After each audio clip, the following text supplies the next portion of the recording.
Bueno, pues ya estamos. Vamos a continuar con el tema 4, que trataba de la elasticidad de la oferta y la demanda. Habíamos visto la elasticidad renta, la elasticidad precio de la demanda y vamos a ver ahora la elasticidad renta de la demanda. Como su nombre indica, se refiere a cómo reacciona la demanda cuando lo que cambia es la renta. En términos más formales, se define como la variación porcentual de la cantidad demandada cuando la renta varía un 1%. Entonces, análogamente al caso anterior, si queremos saber cuánto varía la cantidad demandada cuando varía el precio una determinada cantidad, pues lo que deberemos hacer es dividir el total de la variación porcentual de la demanda entre la variación porcentual del precio. Si, por ejemplo, el precio varía el 2% y si la renta varía el 2% y la cantidad demandada varía el 4%, si queremos saber cuánto varía la demanda por cada 1% de cambio en la renta, dividimos 4 entre 2. Entonces, lo expresamos como el cociente entre la variación porcentual de la demanda y la variación porcentual de la renta. Por ejemplo, si tenemos que la elasticidad renta de la demanda es de 5, esto se interpreta como que un incremento de la demanda del 1% implica o lleva a un aumento de la demanda del 5%. O que cuando la renta disminuye el 1%, la cantidad demandada disminuye el 5%.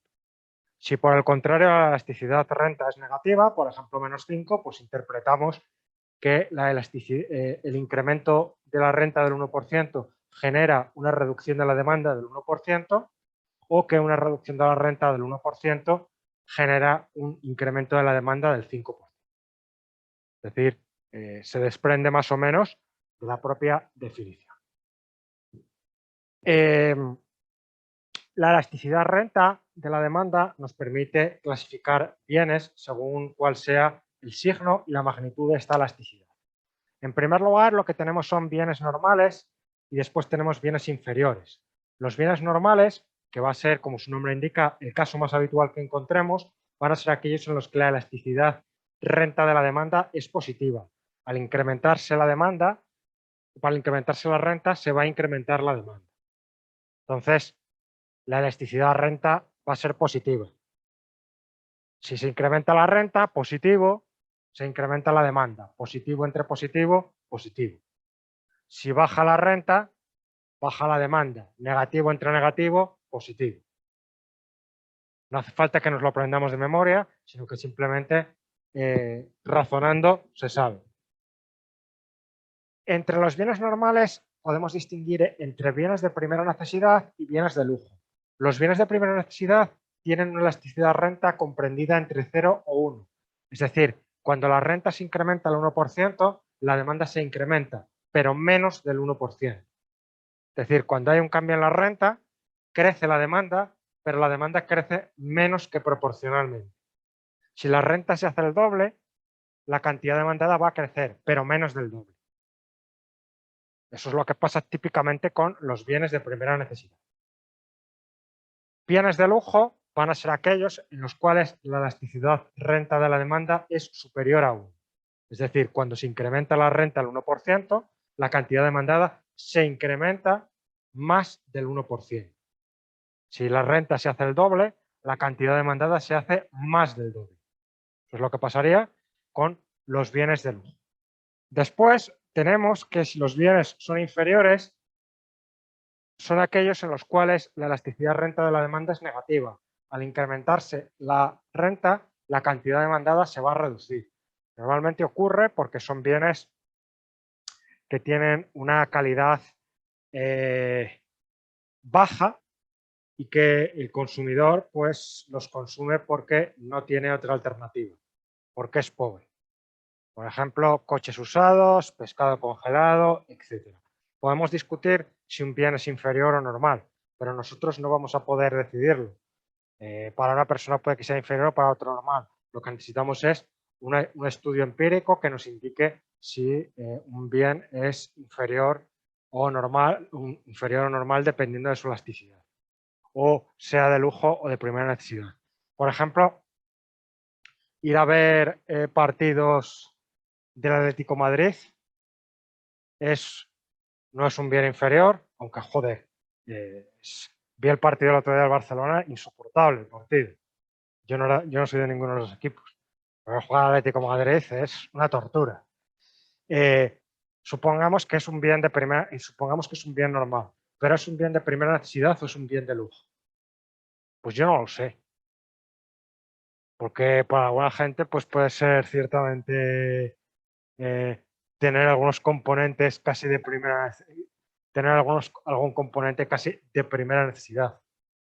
Entonces, francamente no lo sé y habría que hacer un estudio. He hecho un estudio con las entradas de fútbol y no sale una elasticidad muy alta, una elasticidad de renta muy alta, lo cual es curioso.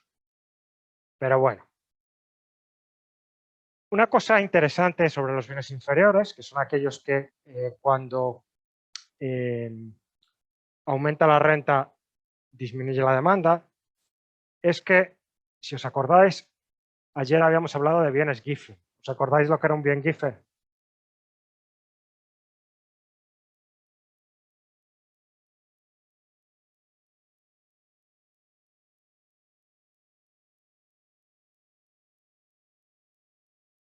Cuando sube el precio, sube la cantidad, ¿no? Eso era un bien Giffen. Decíamos que eran muy extraños. Los bienes Giffen son un caso especial de bienes inferiores. De hecho, lo que son es bienes muy, muy, muy inferiores. De hecho, cuando está cambiando el precio de un bien, se producen dos efectos. Uno es el efecto sustitución, que lo que hace es cómo cambia la demanda de un bien cuando los precios relativos de ese bien respecto a otro están cambiando, y un efecto renta, que es al cambiar el precio, tú con la misma renta eres más o menos rico que antes. Lo vemos mejor con un ejemplo. Imaginemos que se produce un incremento del precio de un producto. Entonces, y estamos viendo un bien normal.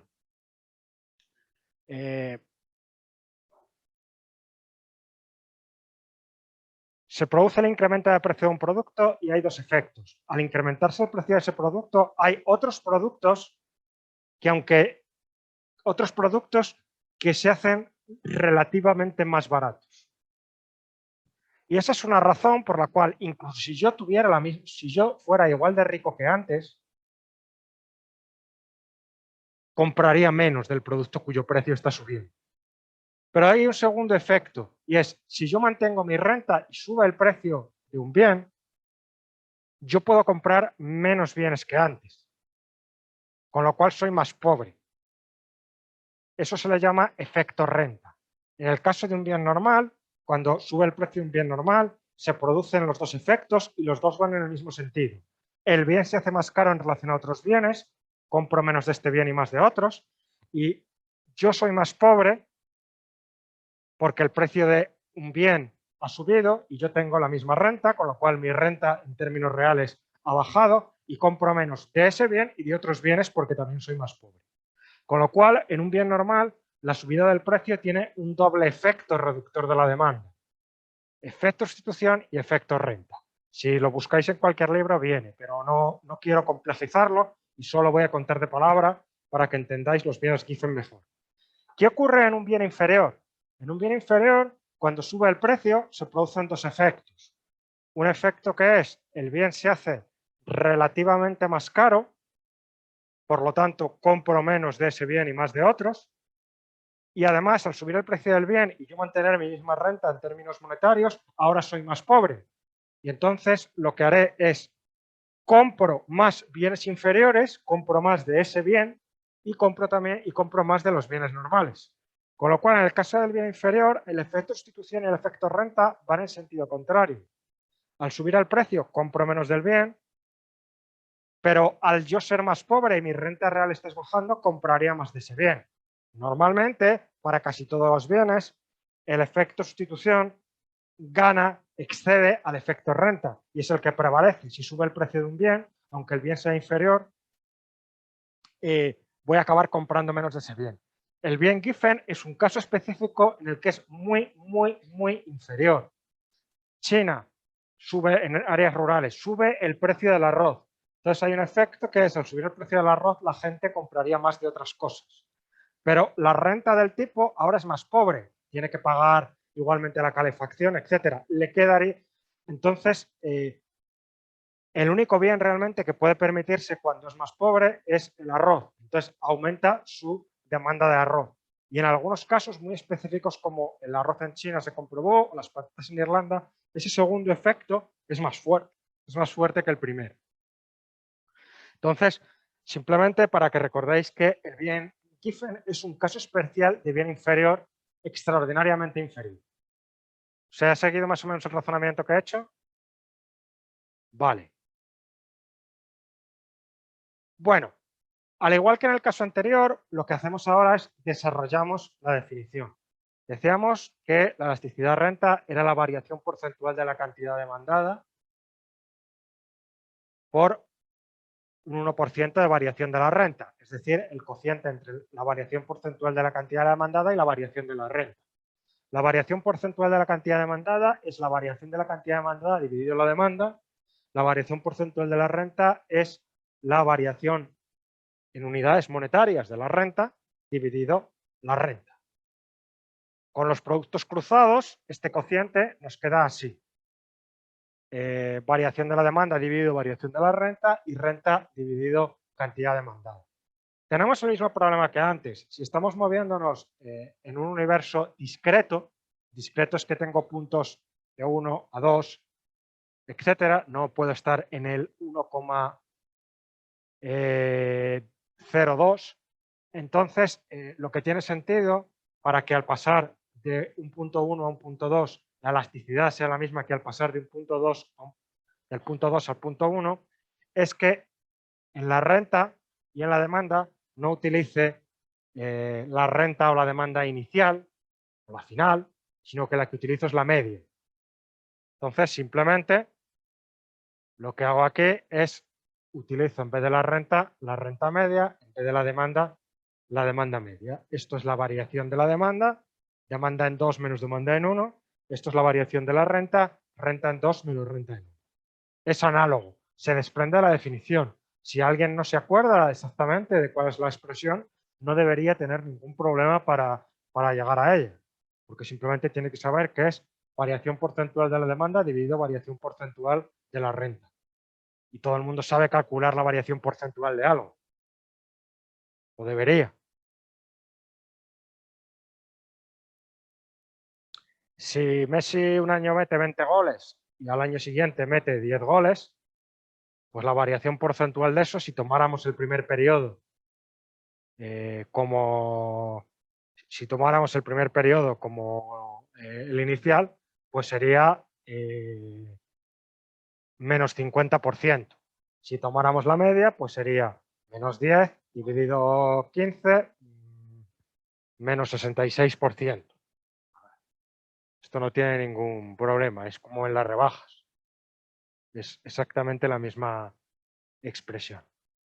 Veámoslo con un ejemplo. Imaginemos que tenemos una situación 1 donde tenemos una renta de 100 y una cantidad demandada de 10 y una renta 2 donde la renta son 500 y la cantidad demandada es de 20.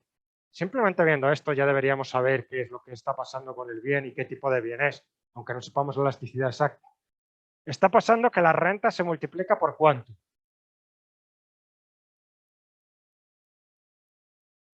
Por 5. ¿Por cuánto se multiplica la demanda? Por 2. Luego, cuando crece la renta en un determinado porcentaje, la demanda está creciendo más o menos de ese porcentaje. Menos. Entonces va a ser un bien. Bueno, primero, estamos viendo que aumenta la demanda al aumentar la renta. Entonces, ¿qué tipo de bien va a ser? ¿Normal o inferior? Normal. Estamos viendo que al incrementarse la renta por 5, la demanda se incrementa, solo se multiplica por 2. ¿Qué tipo de bien será entonces? ¿Primera necesidad o de lujo? De primera necesidad. Entonces, realmente no necesitaba ni hacer la cuenta, pero bueno, vamos a hacerla.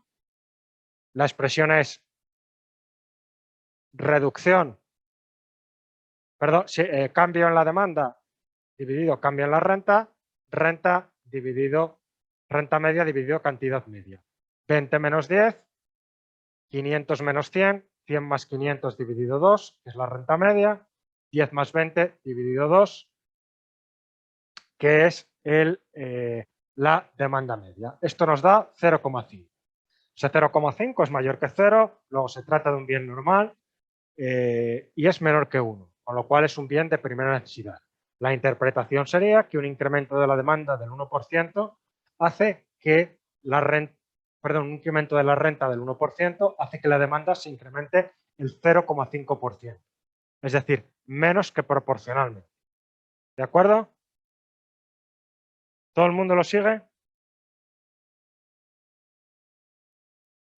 El último concepto de elasticidad de la demanda tiene que ver con la elasticidad cruzada. Hemos estado viendo que existían productos sustitutivos y productos complementarios. Pues básicamente eso va a determinar el signo de la elasticidad cruzada. La elasticidad cruzada de la demanda hace referencia a la variación de la demanda de un bien cuando cambia el precio de otros bienes. Por eso se llama elasticidad cruzada.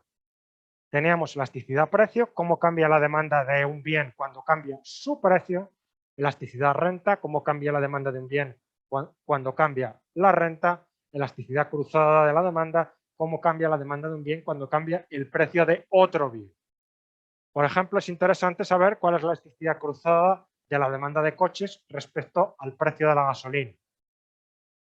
Esto podría ser interesante saberlo porque si España se dedica a vender coches, pues es importante saberlo. La elasticidad cruzada de la demanda de coches respecto a, por ejemplo, el precio del viaje en metro. Esto también sería interesante saberlo.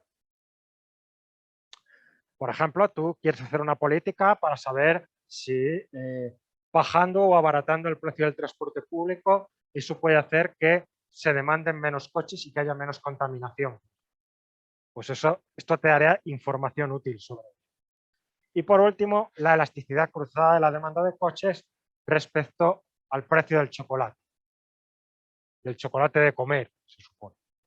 Bueno, formalmente estos serían ejemplos. ¿Cómo definimos esto? La elasticidad cruzada de un bien X es la variación porcentual de la demanda del bien X cuando el precio de un bien Z, que es un bien distinto, por eso uno lo llamo X y otro Z, varía un 1%. Formalmente, pues es muy fácil, de nuevo, variación de la cantidad demandada de X dividida la variación porcentual del bien Z. Si nos dicen que cuando el bien X sube su precio un 2%, la demanda de X aumenta el 4%, pues simplemente hago 4 dividido 2, 2. Y eso significa que cuando el precio del bien Z se incrementa un 2%, la demanda de X se incrementa un 1%, la demanda de X se incrementa el 2%. Por ejemplo, si tengo que la elasticidad de la demanda de X respecto al precio del bien Z es menos 5, significa que cuando el precio de Z se incrementa en 1%, la demanda de X disminuye un 5%. O que cuando el precio del bien Z disminuye un 1%, la demanda del bien X aumenta un 5%. Si es positivo, pues exactamente misma interpretación. Incremento de un 1% del precio de Z hace que se incremente la demanda de X un 5%, o una disminución del precio de Z del 1% hace que disminuya la demanda de X el 5%. Estos son de lo que tiene que ver las elasticidades. Y aquí hacemos la vinculación o el enlace con lo que sabemos de bienes complementarios o bienes sustitutivos. Los bienes complementarios, como tienen una relación particular, van a tener una elasticidad de un signo determinado. Los bienes sustitutivos, pues por la misma razón, igual. ¿Qué son bienes complementarios? Pues decíamos que bienes complementarios eran aquellos que se consumían conjuntamente y que al subir el precio de uno disminuye la demanda del otro. Básicamente porque si sube el precio de uno, como los consumes conjuntamente, consumes menos del que sube y del complementario. Esta sería la idea. Imaginemos, por ejemplo, raquetas y pelotas de tenis. ¿Qué pasa si sube el precio de las pelotas de tenis? Pues si sube mucho el precio de las pelotas de tenis, la gente va a consumir menos raquetas. O sea, menos pelotas y menos raquetas. Si sube el precio de la gasolina, la gente se va a comprar menos coches con motores de combustión. Esa es la idea. Entonces, ¿cuál va a ser el signo? Imaginemos, sube el precio de la gasolina y estamos estudiando la demanda de coches. La demanda de coches se disminuye. Negativo entre positivo, negativo. ¿Sí? Y viceversa. Si baja el precio de la gasolina, la gente se compra más coches, positivo entre negativo, negativo. Sí.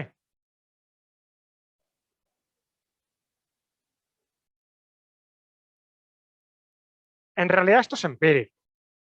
O sea, lo que digamos es hasta que no se pruebe, eh,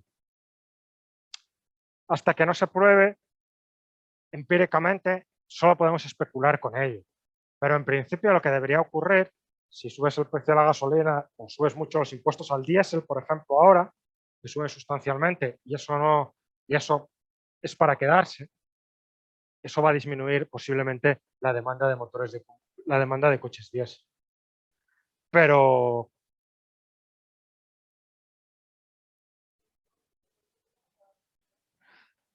tienes que distinguir entre que el efecto, hay dos cosas. Una cosa es que tenga un efecto negativo y otra cosa es que el efecto sea pequeño. Son dos cosas distintas. Imagínate en el caso de del precio de la electricidad y el uso de la electricidad. ¿Tú crees que la subida del precio de la electricidad va a afectar mucho la demanda de electricidad? No, y es carísima. Pero ¿qué pasa? Pues como tú misma dices, pues va a ser un bien en este caso de una elasticidad, la electricidad es un bien de una elasticidad muy baja. ¿Por qué? Porque es un bien necesario. Entonces, digamos, pero positivamente no va a afectar. Se va a consumir algo menos, no mucho menos. ¿Sí? Pero en todo caso, la respuesta es empírica. O sea, yo estoy especulando con qué es lo que va a pasar. Creo que, y bueno, como decíamos ayer, pues no es lo mismo tampoco a corto plazo que a largo plazo. En el corto plazo, pues la gente va a reaccionar menos, tienes menos capacidad de reacción. Si yo tuviera que comprarme un coche ahora, no sabría lo que hacer. Probablemente, si tuviera que comprarme un coche forzosamente, pues o me compraría un coche de segunda mano, diésel, o me compraría un coche o una opción que no es nada económica, pero un coche por renta. ¿Por qué? Bueno, pues porque no solo estamos en un momento de subida de impuestos, sino que estamos en un momento de cierta incertidumbre regulatoria. En este país, y el PSOE es muy especialista en eso, pues puede empezar a dar bandazos en cualquier momento. O sea, ahora el coche eléctrico, pero mañana la deuda de España es el 120% del Producto Interior Bruto, pues puede quitarle las subvenciones al coche eléctrico por donde vinieron. Muy probablemente no vaya a volver el motor de combustión y se vaya hacia el coche eléctrico, eh, pero hay esos riesgos de bandazos en España, no con el gobierno del PSOE, sino con cualquiera, porque hay una institucionalidad de mierda en general. Os puedo poner hoy mismo un ejemplo de institucionalidad de mierda de este país. Yo doy un curso de formación del profesorado de utilizar un software para hacer análisis estadísticos y escribí al sitio que lo, que lo organizan. Aquí cuando escribes pueden contestar o no.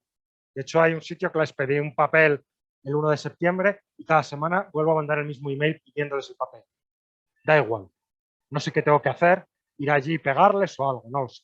Bueno, el caso es que digo, bueno, es para un cambio en el curso porque como se dio el año pasado, me dijisteis que si la gente estaba satisfecha se volvía a dar y me dicen, sí, en principio se va a volver a dar o que la gente quedó satisfecha, pero como hay un cambio en el rector, como va a haber elecciones al rector, entonces nunca se sabe qué puede pasar. ¿Vosotros creéis que la organización de los cursos de formación del profesorado debería depender de que cambie el rector? Pues no parece muy sensato, ¿no? Parece sensato que eso sea una institución, o sea, que una institución se caracteriza porque tiene su propia dinámica sólida y demás. Vamos, me pasó con un curso igual en Oviedo, que estaba programado y hicieron gala también de su españolidad. Le escribo, sí, el curso veo que está programado, ya está incluido, pero no hay fecha. ¿Y qué pasó? Que había perdido las elecciones el rectorado saliente y esperaban ganarlas. Entonces, pues, les faltó cagarse dentro, como hacen con estas cosas, ¿no? Que ponen a triturar papeles y cosas de esas, ¿no? Me dice, escriba cuando venga el próximo. Esto será un profesor que es de 50 años, catedrático, que le pagamos su sueldo, no sé qué. O sea, ¿vosotros creéis que eso es serio? Eso no es serio.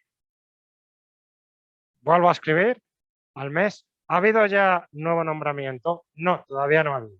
Y entonces repetía la operación de nuevo cada 2, 3 semanas. Entonces ya una vez hubo nuevo y me contesta la señora y me dice que es la nueva directora, que no estaba previsto el curso. Digo, no, soy yo gilipollas, tengo aquí el PDF, soy yo gilipollas. O sea, la seriedad que transmite eso, pues bueno, eso es este país. Hay casos extremos, pues en algunos países latinoamericanos llega a extremos porque no hay funcionarios, entonces los empleados públicos, o a veces es peor porque hay funcionarios, dependen del político que llegue, que mete sus propios funcionarios y después salen con él. En el peor de los casos entran y se quedan.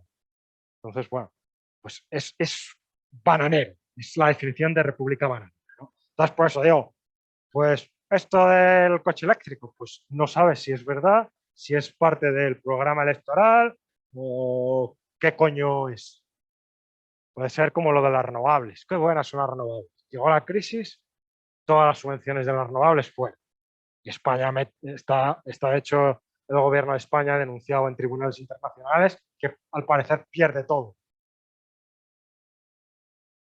En unos tribunales que hay para inversiones y cosas por el estilo, ¿no? Entonces, bueno, aquí nunca se sabe lo que puede pasar con estas cosas.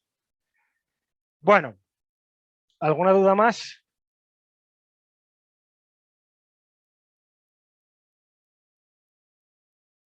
Después hay otro tema con el coche eléctrico, que aquí hay tecnología acerca de... Hay dudas acerca de... incertidumbre acerca de la propia tecnología. Ahora mismo un coche eléctrico pues tiene una autonomía de 200 kilómetros, una cosa por el estilo, salvo que te compres un Tesla o un Mercedes o una cosa por el estilo. Además. Y después, bueno, está el tema de la disponibilidad de estaciones de carga y de cosas por el estilo. Pero es que es eso, o sea, la autonomía ahora mismo es mínima, salvo de los caros, salvo de Teslas y los que compiten.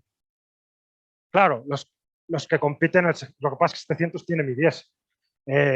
Los que compiten en su segmento, que son coches pues que no están al alcance de, multiplican o por 5 o por 10 a veces el precio de un coche. Bueno, otro tipo de bienes son los bienes complementarios. Bienes complementarios serán, perdón, esto que habíamos visto. El otro tipo de bienes serán bienes sustitutivos. Son bienes que cuando sube el precio de uno, se consume más del otro, porque precisamente compras uno en lugar del otro. Entonces, lo que tenemos es que la elasticidad cruzada de dos bienes complementarios va a ser positiva. Al subir el precio de uno, si sube el precio de Z, variación positiva del precio de Z, aumenta la demanda de X, variación positiva del precio de X, porque sustituyes Z por X. Positivo entre positivo, positivo. Sube el precio de Z, variación de Z positivo, aumenta la demanda de X, variación de X positiva, positivo entre positivo, positivo. Si baja el precio de Z, la variación es negativa. Al bajar el precio de Z, compro menos de X porque compro más de Z variación de X negativa dividido variación del precio de Z negativa positiva. Luego los bienes sustitutivos son bienes que tienen una elasticidad cruzada positiva. Si no os acordáis del signo, simplemente tenéis que pensar sobre ello. Yo, de hecho, si me preguntáis así, o sea, cuando me lo preguntáis, pues yo no me acuerdo cuál es positivo, cuál es negativo, lo tengo que pensar. Simplemente en 10 segundos lo pensáis. Por ejemplo, billete de tren y billete de autobús. Si aumenta el precio del tren, si aumenta el precio del tren, si sube el precio del tren, pues la demanda de billetes de autobús se incrementa. La gente va más en autobús que en tren. Esto, de nuevo, puede ser muy relevante para temas de política urbana o de otro tipo. Imaginemos que estas cosas también de vergüenza ajena de institucionalidad en España, que estamos pensando en hacer una nueva línea de alta velocidad. Entonces, pensamos hacer una nueva línea de alta velocidad, entonces deberíamos tener en cuenta todas las cosas. O sea, ¿por qué hacemos una línea de alta velocidad? ¿Para invitar al secretario de Estado de Obama a que se dé un paseo? Pues no deberíamos hacerlo por eso. Deberíamos hacerlo porque va a mejorar el bienestar. El bienestar, pues, no solo es, o sea, tiene muchas vertientes. Una puede ser el ahorro de tiempo, y eso lo tienes que valorar. Otra puede ser que se contamina menos, etc. Y sería interesante saber cuánto cae la demanda de otros tipos de transporte que contaminan más, por ejemplo, del avión. Entonces necesitaríamos saber la elasticidad. La elasticidad cruzada de el tren con el avión. Eso sería bastante interesante y eso seguramente es una elasticidad positiva. Es posible que haya algún estudio, si lo buscáis, que elasticidades cruzadas del AVE con el avión a Barcelona, supongo. Que es la única línea rentable que hay en España. España es el país del mundo que tiene más kilómetros de alta velocidad, más kilómetros de alta velocidad por superficie y por persona, y creo que es el tercero después de China y otro, me parece, en términos absolutos. Y en España, pues prácticamente la única línea de alta velocidad de tren que pasa un análisis coste-beneficio es la línea Madrid-Barcelona. Y quiero decir, teniendo en cuenta el medio ambiente, teniendo en cuenta el ahorro de tiempo, teniendo en cuenta que hay menos accidentes de tren que accidentes de coche, etc. Pero se hicieron por motivos políticos. ¿Por qué a Cantabria? ¿Por qué hace el tren? Porque está el de las anchoas allí que protesta. Y como protesta, lo que pasa es que yo no sé qué te va a hacer el de las anchoas, porque ya lo peor que puede hacer lo hace, que es salir en la tele todo el día. Pones la tele y está él. Es una de las cosas buenas del volcán, por ejemplo. Que él, de momento, todavía no tiene nada que decir del volcán. Seguro que sabe, porque él sabe de todo. El otro día fue alucinante, porque no sé si conocéis uno de los personajes estos de la sexta, que son ya como tronistas, que van allí fijos, es el doctor Carballo. ¿Conocéis al doctor Carballo, no? Que tiene una empresa además que vende una cosa para el coronavirus, bueno, dice que es para el coronavirus, que se llama Freelips, que es una cosa que pones así en el vaso. Entonces, por eso sale metiéndote miedo con el coronavirus, para que compres sus mierdas, ¿no? Y además está en la tele, no va gratis. Ya es allí un tronista, ¿no? Y el otro día me manda mi novia una foto de la tele y estaba hablando del volcán. ¿Cómo es posible? Está hablando de los gases, que me encanta además, ¿no? Porque querían que los gases fueran tóxicos y que la gente estuviera jodida, ¿no? Pero como no eran, entonces ponían, es posible que generen toxicidad. Entonces especulaban sobre lo que podía causar. Y después han confinado a la gente, aunque los gases todavía, aunque la calidad del aire es buena. ¿Para qué la confinas? Claro, la confinas porque cogiste el gusto a confinar. Le cogiste el gusto a estas cosas. Tú vas a otros países de Europa y hacen una vida más o menos normal.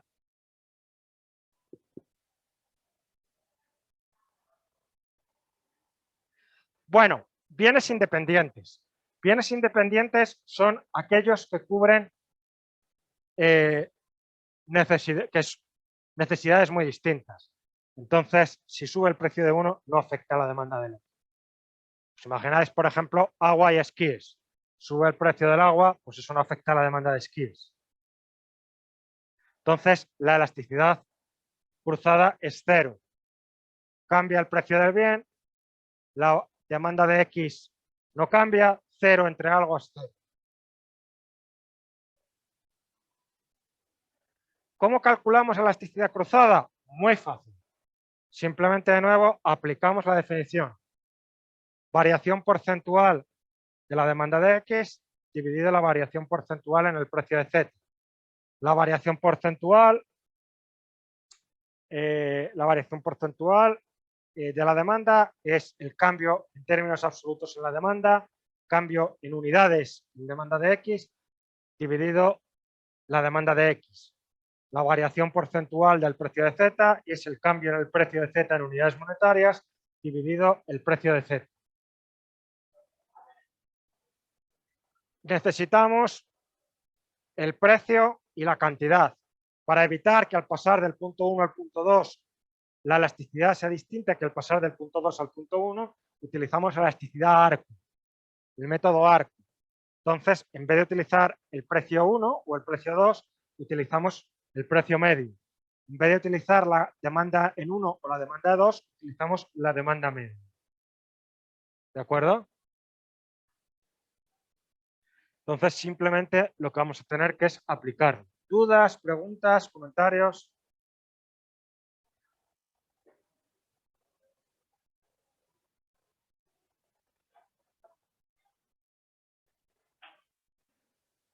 ¿Nada? ¿Se sigue bien? Bueno, vamos a pasar a la elasticidad precio de la oferta. Simplemente lo que vamos a ver aquí es la elasticidad precio de la oferta, que se define como la variación porcentual de la cantidad ofertada cuando el precio varía el 1%. Lo calculamos como la variación porcentual de la cantidad ofertada dividido a la variación porcentual del precio. Ejemplo, si la elasticidad precio de la oferta es 10, significa que cuando el precio aumenta el 1%, la cantidad ofertada aumentará el 10%. Si la elasticidad o que cuando el precio baja el 1%, la cantidad ofertada disminuye el 10%. La elasticidad precio de la oferta siempre es positiva. Al incrementarse el precio, el productor va a ofrecer más, pero sin embargo tenemos distintos casos. Tenemos el caso de oferta inelástica y el caso de oferta elástica. Si la oferta es menor que 1, la elasticidad es menor que 1, hablamos de oferta inelástica. La oferta, cuando el precio cambia, cambia menos que proporcionalmente. Al subir el precio, la oferta se incrementa, pero se incrementa en menor proporción. Si la elasticidad precio de la oferta es mayor que 1, significa que reacciona mucho al cambio en el precio. Al incrementarse el precio, la oferta aumenta más que proporcionalmente. Imaginemos, por ejemplo, la oferta de vivienda a corto plazo. Pues la oferta de vivienda a corto plazo es una oferta inelástica. ¿Por qué es una oferta inelástica la vivienda a corto plazo? ¿O a quién se le ocurre?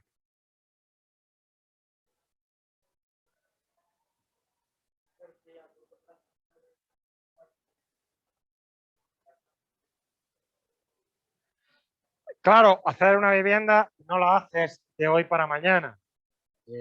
Si sube el precio de la vivienda, se multiplica por 2, puede que se pongan nuevas viviendas en el mercado, pero no aumentan por 2. Fundamentalmente porque las nuevas hay que hacerlas y se tardan más de una semana. Podemos imaginar una oferta más elástica, pues yo qué sé, el chocolate en una churrería. Pues es posible que si al tipo de la churrería sube el precio del chocolate, no le cueste hacer mucho más chocolate. Y si estoy especulando, si el precio se multiplica por 2, él ofrece más del doble, incrementa su oferta más del doble. ¿Cómo lo calculamos? De nuevo, variación porcentual de la oferta dividido la variación porcentual del precio. Eso al final pues lo llevamos a variación de la cantidad ofertada dividido la variación del precio, precio medio y cantidad ofertada media, como todas las elasticidades. Vamos a ver algunos casos y después voy a poner algunos ejemplos de aplicación de cuestiones de política económica. Esto sería una oferta muy elástica. ¿Por qué? Al incrementarse el precio, la cantidad demandada se incrementa más que proporcionalmente. Aquí más o menos el precio se incrementa un 50% y aquí la cantidad demandada se incrementa un 200% aproximadamente. Perdón, la cantidad ofertada se incrementa un 200%. La cantidad ofertada reacciona mucho al cambio en el precio. ¿Todo el mundo lo ve? Aquí tendríamos una oferta inelástica, en la cual al incrementarse el precio, fijaos, el precio se multiplica por 3, la cantidad ofertada ni siquiera se multiplica por 2. La cantidad ofertada reacciona poco. Un cambio en el precio hace que la oferta aumente, pero menos que proporcionalmente. Si el cambio en el precio es del 1%, el aumento de la cantidad ofertada es inferior al 1%. Esto va a ser muy relevante en términos de política económica. Ejemplos extremos, pues supongamos oferta totalmente elástica, es decir, te ofrece la cantidad que tú quieras a ese precio, pero por menos no te vende nada. ¿Dónde encontraríamos este tipo de oferta? Pues podría ser España cuando compra petróleo. España el petróleo lo compra en un mercado internacional.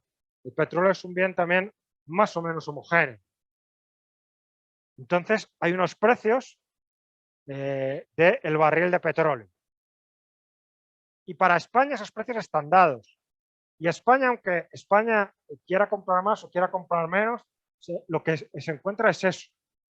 Se encuentra es eso porque España es un jugador muy pequeño en relación al mercado de petróleo mundial. Lo que se encuentra es eso cuando va a comprar petróleo todas las máquinas. Que al precio que hay en el mercado, el P1, puede comprar todo el petróleo que quiera. España no va a agotar las reservas de petróleo.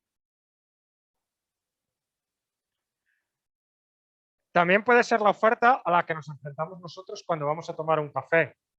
Al precio de €1 podemos tomar todos los cafés que queramos, pero no podemos ofrecerles por debajo de €1 porque nos quedamos sin café. Hay mucha gente que tomaría el café por nosotros. Oferta totalmente inelástica. Significa que la cantidad ofertada no cambia por mucho que suba o que baje el precio. Podemos suponer la oferta de vivienda en el corto plazo. Se incrementa el precio de la vivienda, pero la cantidad ofertada no cambia en el corto plazo. ¿Por qué? Porque hay que hacerlo a la vivienda. ¿Se entiende la idea? Algunas aplicaciones de política económica bastante relevantes e interesantes. Os había dicho que la oferta de trabajo eran los trabajadores y que la demanda de trabajo son las empresas. Es decir, la oferta de trabajo es una relación generalmente creciente entre salario y la cantidad de horas que los trabajadores desean trabajar. Entonces, una posible política en un país con elevado desempleo es intentar que se incremente la oferta de trabajo, incrementar el número de personas que quieran trabajar para cada nivel salarial. Entonces, una de las cosas que te puedes plantear en ese sentido es dar subsidios a la contratación, por ejemplo, o bajar los impuestos. Eso tiene consecuencias. Si doy subsidios o bajo impuestos, eso no es gratis, sino que eso significa que tiene un coste de oportunidad, son recursos que puedo dedicar a otra cosa. A lo mejor a cosas más útiles, depende. Entonces, es importante ver si eso va a aumentar la oferta y cuánto la va a aumentar. Para decir que a mayor salario trabajas más, eso lo dice un cuñado en un bar golpeando con una moneda de €1 la barra, o Raíces Revilla. Pero yo quiero saber cuánto. No es lo mismo que bajar los impuestos haga que aumente mucho la oferta de trabajo, que bajar los impuestos haga que la oferta de trabajo aumente, pero muy poquito. No es lo mismo, aunque el signo sea lo mismo, es una cosa totalmente distinta. Y si cambia muy poco la oferta de trabajo, estoy perdiendo mucha recaudación y probablemente se me deterioran los servicios sociales. Entonces, ¿qué es lo relevante ahí? Conocer la elasticidad de la oferta de trabajo. Y eso es algo que se puede hacer empíricamente en determinadas situaciones. Eso es una de las cosas vitales. Otro ejemplo, por el otro lado, subida del salario mínimo. Entonces, el problema, el debate de la subida del salario mínimo es si estuviéramos en un mercado perfectamente competitivo, el salario, poner un salario mínimo, eso lo veremos en el siguiente tema, pues te genera desempleo. Primera cosa, si estamos en un mercado que no es perfectamente competitivo y que puede ser donde hay poder de mercado, por ejemplo, los empresarios tienen poder de mercado, el incremento del salario mínimo te puede generar empleo. Pero eso son teorías que te explican una cosa o la otra. Después, además, está el tema de que si el salario mínimo te incrementa el desempleo o te reduce el empleo, no da lo mismo que lo haga poco o que lo haga mucho. No es lo mismo que si yo incremento el salario mínimo el 20%, el empleo se reduce el 1%, que si aumento el salario mínimo el 20%, el empleo se reduce el 20%. No es lo mismo, es totalmente opuesto. Entonces, es importante esos estudios. ¿Cómo se hace eso? Bueno, pues se hace con la elasticidad de la demanda de trabajo. Y de nuevo, estudios empíricos. Y eso es interesante y eso es útil y eso hay que discutir. Y el problema, y por eso es interesante muchas cosas de economía. Y por eso es interesante pensar de forma analítica. El problema que hay es que pues, en el mundo en el que vivimos, pues es desgraciadamente así, ¿no? Entonces, fijaos de lo que estamos hablando. Estamos hablando de un ejercicio estadístico donde tú podrías tratar de estimarlo y te daría una cosa o te daría la otra. Obviamente, cualquier persona que no esté zumbada sabe que lo que me dé a mí haciendo el estudio ese, como el que me querían Podemos que hiciera, creo que os lo conté, pues obviamente lo que te vaya a dar no depende de mi ideología. Si depende de mi ideología, mal vamos. Pero estos tíos estaban tan guerillados, es una de las razones por las cuales yo no quería hacer el estudio, porque van a creer que dependiendo de lo que dé, tú tienes unas afinidades políticas u otras. Lo que va a cambiar es la interpretación que tú haces y si eres tonto o no eres tonto. Pero, por ejemplo, con el estudio este del Banco de España, yo sé que los del Banco de España de izquierdas no son, ya os lo digo yo, que ni de coña. Son unos sinvergüenzas, dicho de otra manera, porque su función es supervisar el mercado, supervisar las entidades financieras que la supervisan de puta madre, como habéis visto en toda la crisis financiera, las han supervisado divinamente, todo el sistema de cajas a tomar por culo, todos los bancos fusionados, la supervisan divinamente. Y a lo que se dedican es a hacer estudios de mercado de trabajo diciendo que hay que reducir el gasto social, reducir el gasto público y luego los tipos, porque tengo una prima que trabaja ahí que me cae como el culo y lo sé, tienen hipotecas especiales, seguro sanitario privado, no sé qué cojones es esto. Entonces a mí esos tipos me caen como el culo. Pero yo estoy seguro de que si yo hago el estudio me da lo mismo que a ellos. Porque sé leer el estudio y sé lo que da. Y de hecho el estudio era para que estuvieran contentos con el estudio. Porque lo que le daba es que había afectado muy poco al empleo. ¿Lo habéis oído esto, lo del informe del Banco de España al salario mínimo? Entonces, ¿qué es lo que te dice? Que afecta muy poco al empleo. Y tú no puedes decir que ese tío es un facha porque le ha dado eso el estudio. Y si lo haces, en serio, tienes un problema serio.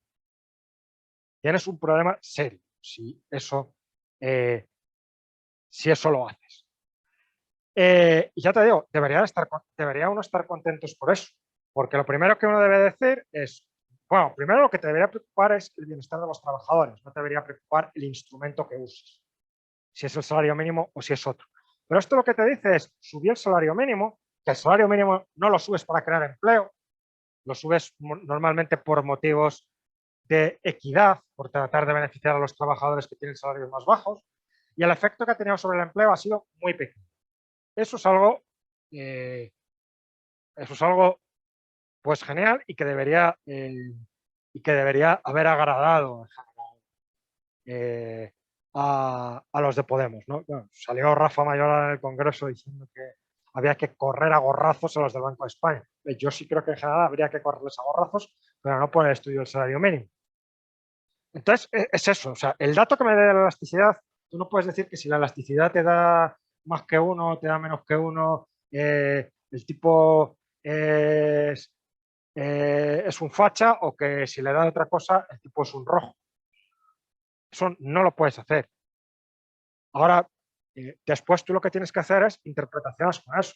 En este caso, ya digo, eso, cualquiera que vea eso, en términos generales, va a evaluar, con el caso del salario mínimo de España, que eso es una política que seguramente mejoró el bienestar de la población en general.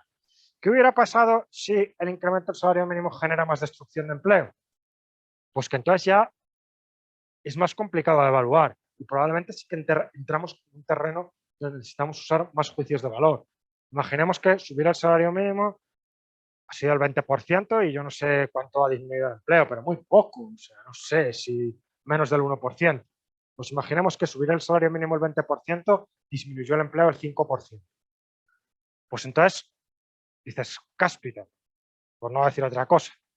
No lo sé, porque por un lado lo que tengo es que el salario de los trabajadores que están más abajo ha crecido, pero también hay gente que son trabajos que se han destruido posiblemente porque no tenían suficiente productividad. Por ejemplo, los trabajos de portero han desaparecido prácticamente. Que han desaparecido porque no tienen ni puto sentido. Si el salario mínimo son 900 euros, no le vas a pagar a alguien 900 euros para que te abra la puerta cuando tienes el telefonillo. Salvo que seas un señor de Salamanca, de esos que va con sombrero y tiene 10 pisos, que viven en la Gran Vía y les gusta tener portero. Esas cosas que solo ves en Salamanca, ¿no? Entonces, en ese caso tendrías más problemas, porque además normalmente la gente a la que más afecta el salario mínimo es precisamente los trabajadores que cobrarían menos, que son los que menos nivel educativo tienen. Y ahí tendrías un trade-off. De hecho, no sabes siquiera qué efecto tendría sobre la pobreza la subida del salario mínimo. Porque por un lado tienes que el salario sube, pero por otro lado tienes que trabajan menos. Claro, podría haber salido positivo. De hecho, hay algún estudio que da subidas positivas del salario mínimo, dependiendo. Entonces, es bastante importante estimar empíricamente estas cosas. Muchas veces pues, es completamente relevante. Por ejemplo, con los impuestos, normalmente nos interesa saber cómo cambia la demanda cuando ponemos un impuesto que tiene que ver con el precio. Por ejemplo, con la gasolina. O con los impuestos sobre las bebidas azucaradas. Por ejemplo, ¿habéis oído esto? ¿Habéis visto los carteles en el Mercadona y por ahí? No es nuestra culpa, es el gobierno, algo así pone el cartel, ¿no? No sé cómo es, que suben las bebidas azucaradas y es por tal. Entonces, claro, depende cuál es el objetivo del gobierno. ¿Cuál es el objetivo del gobierno con las bebidas azucaradas? ¿Recaudar dinero o que se consuman menos bebidas azucaradas? ¿Mm? ¿Tú crees? ¿Mm? Sí, pero van en exacta... Hay un trade-off entre ambos. Una va en detrimento de la otra.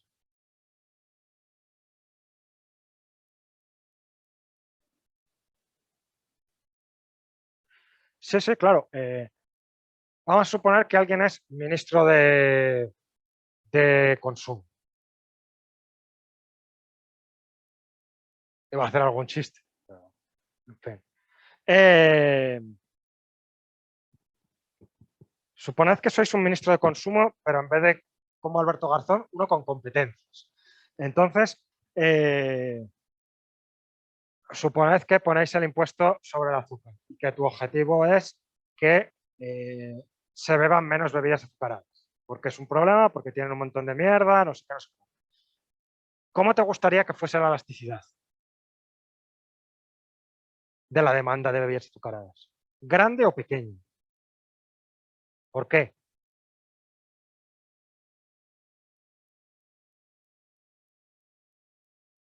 Para que al ponerle el impuesto y que suba el precio se consuman muchas menos.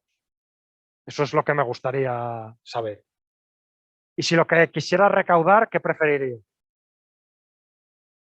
Que sea inelástica, ¿no? ¿Os dais cuenta de lo útil que es esto? Bueno, también puedes cuantificar y decir que sea elástica de izquierdas o de derechas, dependiendo de sea lo que estés utilizando. Pero eso en general, hay gente que lo hace. O sea, daos cuenta con esto, de que hay gente que lo hace. De hecho, tienes el tema de la gasolina. El tema de la gasolina, sobre todo decir que es un impuesto ambiental, es un poco tomarnos el pelo, ¿no? ¿No? Tú no lo pones porque sea un impuesto ambiental, tú lo pones porque recaudas que da gusto con el impuesto a la gasolina. Porque al coche no le puedo echar alfalfa para que ande, le tengo que echar gasolina. Entonces es muy relevante pues conocer estas cosas. Por ejemplo, cualquier persona en su sano juicio, cuando subieron las tasas de las universidades, hubiera querido saber cuál es el efecto que tiene eso, cuál es la elasticidad de la demanda de ir a la universidad con el precio. Si la elasticidad hubiese sido una elasticidad muy alta, muy pequeña, es decir, al subir las tasas cambia muy poco el número de alumnos, pues, pues me lo puedo plantear, no, me lo puedo plantear. Tiene, digamos, el, el, tiene el argumento detrás de que al menos voy a recaudar mucho dinero, voy a recaudar mucho en tasas, que las puedo usar para lo que sea, para financiar la universidad, incluido becas o lo que sea. Si la demanda es muy elástica, la demanda cae mucho al subir el precio con las tasas, tanto que incluso voy a recaudar menos, entonces esa política solo la puede hacer un tonto del culo o un SAE.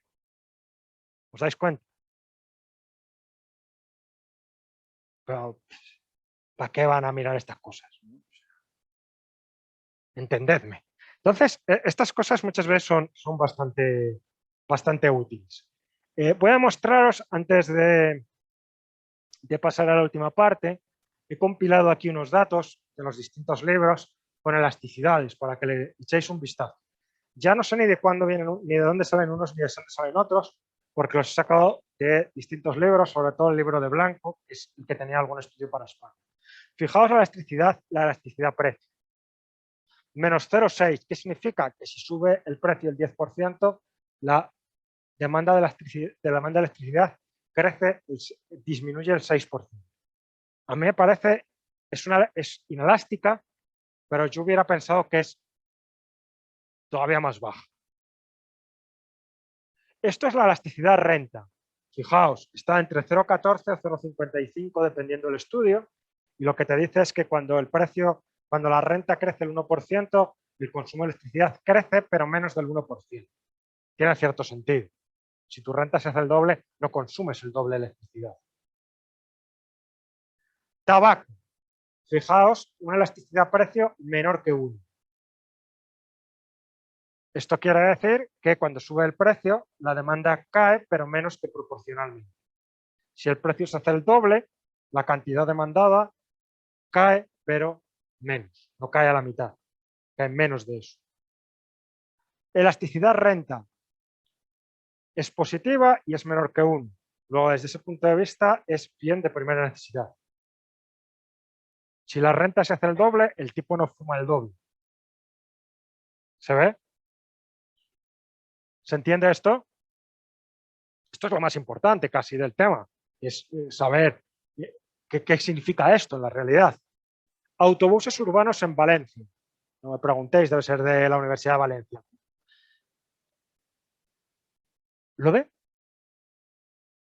0,21. Es una elasticidad renta positiva. Lo que significa ese 0,21 es que si tu renta se incrementa al 1%, tu demanda de tabaco o la demanda de tabaco en España se incrementa el 0,21%, menos del 1%, menos que proporcionalmente. Si tu renta se hace el doble, crece tu consumo, tu demanda de tabaco, pero menos del doble. Sí, es una definición que puedes considerar que es absurda, pero es la manera de... No, menos que proporcional. Y de lujo, más que proporcional.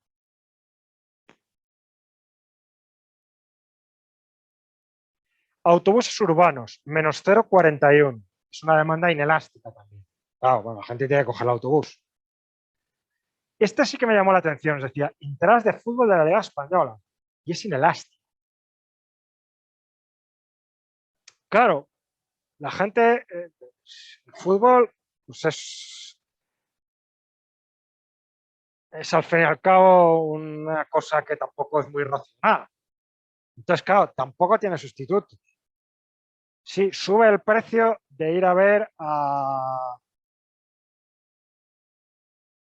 al equipo de fútbol que te guste. Pues tampoco tiene muchos sustitutos. No te vas a ir a ver al equipo de rugby o al teatro. En general no creo que haya mucha gente que haga ese trade. Gasolina, aquí fijaos, menos 0,14. Es bajísima la elasticidad. Si el precio de la gasolina sube el 10%, la demanda cae solo el 1,4%. La elasticidad renta está ahí, entre el bien de primera necesidad y el bien de lujo, aumenta en proporción. Claro, posiblemente pues la gente se hace más viajes y más cosas y demás. Aceite de oliva. Este sería interesante saber de qué año es el estudio y repetir esto ahora. El aceite de oliva aquí aparece menos 1,12, una demanda elástica, y aquí aparece como bien de lujo. Pero vete tú a saber de cuándo es el estudio. O sea, el libro es de 2014, pero vete tú a saber de dónde es el estudio. Yo en España no sé si estas magnitudes son muy altas para hoy en día. Pensaría que son más pequeñas. Hay en países que el aceite de oliva sí que se utiliza, casi como un producto un poco de lujo, y se utiliza solo, casi exclusivamente para utilizarlo en crudo, aliño de ensaladas, cosas así. Pues yo qué sé, los franceses cocinan con mantequilla, los ingleses no cocinan, los irlandeses tampoco, cosas así, ¿no? Pero en España sí que se usa de una manera masiva. Pero bueno, vamos a ver algunos otros para Estados Unidos. Fijaos la elasticidad del aceite de oliva para Estados Unidos. Es muchísimo más alta la elasticidad precio, menos 1,92. Posiblemente otras cosas. Por ejemplo, en otros países se utiliza mucho el aceite de colza. En España se utiliza muy poco el aceite de colza porque, hubo el problema sanitario a principios de los 80 con un aceite adulterada. Murió muchísima gente y mucha otra gente quedó con muchísimas secuelas. Y claro, no tiene que ver con el aceite de colza en sí, tiene que ver con la adulteración que hicieron esos tipos del aceite, que la podrían haber hecho con el aceite de colza o la podrían haber hecho con los cereales Smacks de Kellogg's, pero la hicieron con eso. Entonces, claro, está difícil encontrar aceite de colza en España, que es muy común en otros países. Y también, pues, y sí, pues además, eso es un bien más de lujo allí. Crema de cacahuete, que esto aquí en España pues costaba bastante encontrarlo, de hecho. En Estados Unidos pues más. Aquí veis ketchup, el vino es -1, y aquí demanda inelástica, el detergente, el champú, los aperitivos de patata. Daos cuenta que estamos en Estados Unidos, que comen muchas mierdas. Y los cigarrillos, pues veis una elasticidad bastante baja. Si miramos elasticidad renta, pues aquí este es más actualizado, los estudios que toma el Acemoglu, pues ahí podemos ver distintas historias. Vacaciones en el extranjero, por ejemplo, 2,10, es decir, es bien de lujo. Vacaciones en destinos nacionales, 1,70, cambia mucho al cambiar la renta. Casas de vacaciones, atención médica en Estados Unidos es de lujo. la carne, la vivienda 1 y después aquí tenemos otros que serían primera necesidad, frutas y verduras, gasolina, cereales, medio ambiente, electricidad y otros que tienes directamente que son bienes inferiores. El arroz y el transporte público. El transporte público en Estados Unidos es una mierda. Es una mierda el transporte público. Entonces, en Viena posiblemente no, el número no sea este. El transporte público es bueno. Todo el mundo usa el transporte público.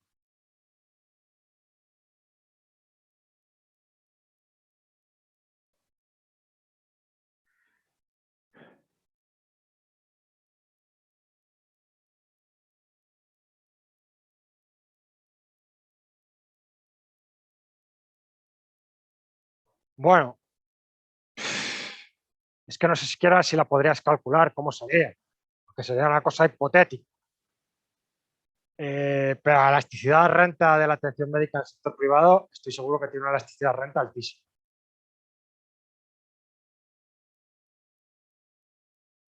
En el sector público, como no hay precio,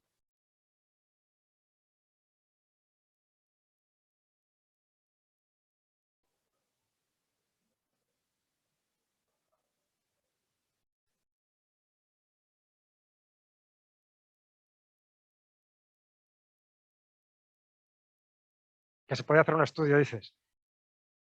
Lo que no sé bien es cuál es la pregunta. Sobre la elasticidad. Si tú quieres ver la elasticidad, tú lo que necesitas es aislar una,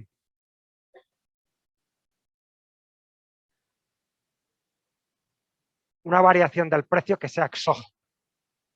Es decir, para poder realmente relacionarlo con la demanda. Es lo difícil que ocurre en cosas de eso. Y tú normalmente para ese tipo de cosas lo que necesitas es un grupo de control. Es normalmente como se piensan estas cosas.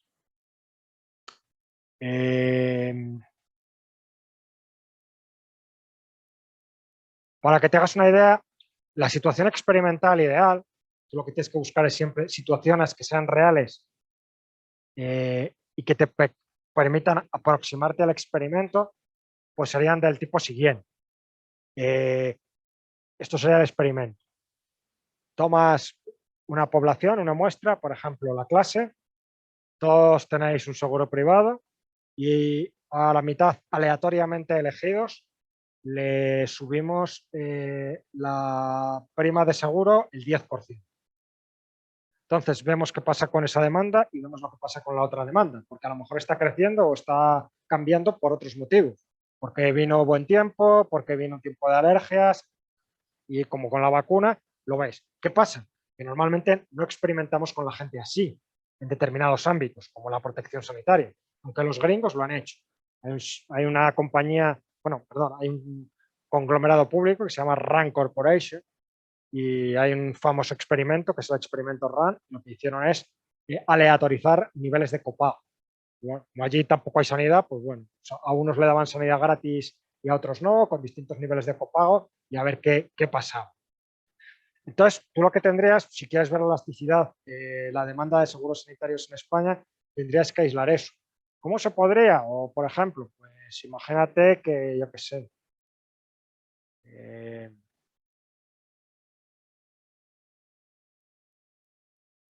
necesitarías un cambio exógeno, que no es fácil de encontrar. Eh,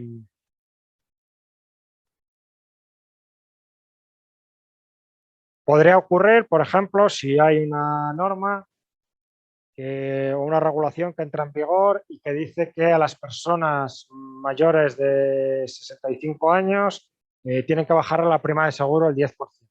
Entonces, a lo mejor podrías comparar entre justo los que están 65, 66, 67 y los que están justo debajo, 64, 63, 62. Y tomar los de abajo como grupo de control. Ahí con la pandemia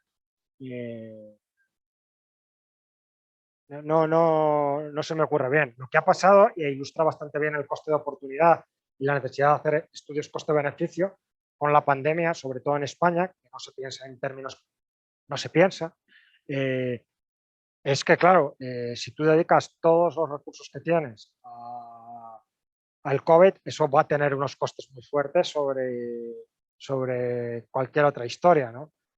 Pues bueno, todos hemos visto en la televisión pues eh, pues, todos los fallecimientos que ha habido asociados a otras cosas. De hecho, entre los fallecimientos que haya por COVID, muy posiblemente no solo, o a esos debemos achacar también la inmortalidad evitable, que es casos que posiblemente se hubieran atendido y se hubieran solucionado, pero que no se atendieron. Por poner un ejemplo, decían en el hospital aquí que solían atender de media unos 2, 3 infartos al día aquí, y que durante el COVID que hubo días que no había ningún infarto. Pues probablemente se producirían igual los infartos. Pues el tipo no iba o ya iba a fiambre. Entonces, pero la idea siempre es esa, tratar de buscar una situación que es como un experimento. Por ejemplo, en el caso este del salario mínimo, lo que hicieron, que era lo que se podía hacer, era eh, fijarse en los trabajadores que están justo por encima del salario mínimo y los que estaban justo por debajo ahora del salario mínimo. ¿Qué ha pasado con el empleo de esa gente? Y utilizar los que se quedan justo por encima del salario mínimo como grupo de control. Esa era la idea. En otro tipo de estudios, pues en uno del salario mínimo en Estados Unidos, que se hizo muy famoso porque les dio que no tenía efecto negativo, sino incluso positivo, es en Estados Unidos cada estado e incluso cada ciudad puede fijar su propio salario mínimo. Es mejor que de esto no se enteren en España, porque si no, imaginaos. Entonces, por ejemplo, con los impuestos a las bebidas azucaradas es así.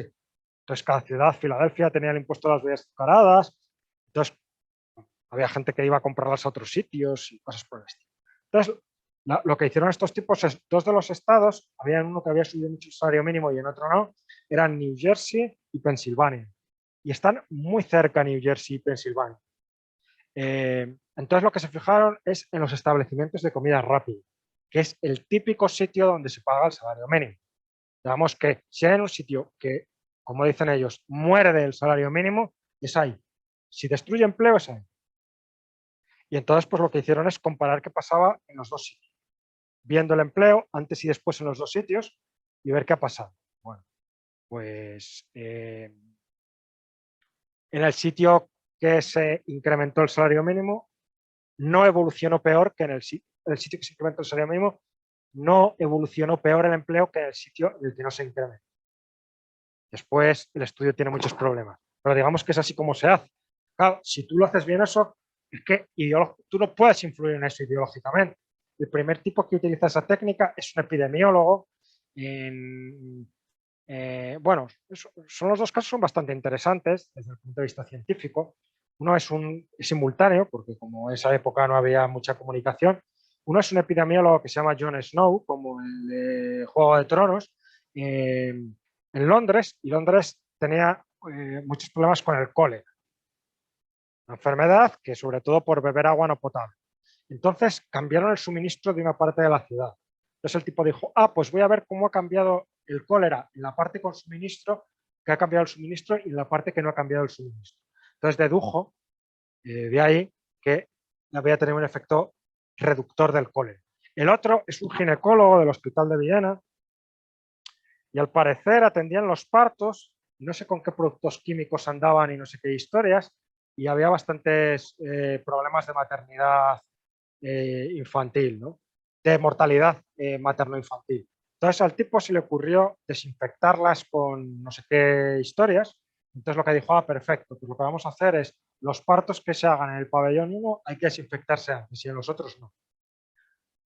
Tomó el otro como grupo de control. Como no sabía si era bueno o malo, no estaba haciendo nada no ético, que tú no sabes si es bueno o malo. Y entonces se vio que efectivamente. Y claro, pues eso no puedes influir en eso y pensar que eso se define en términos ideológicos, pues,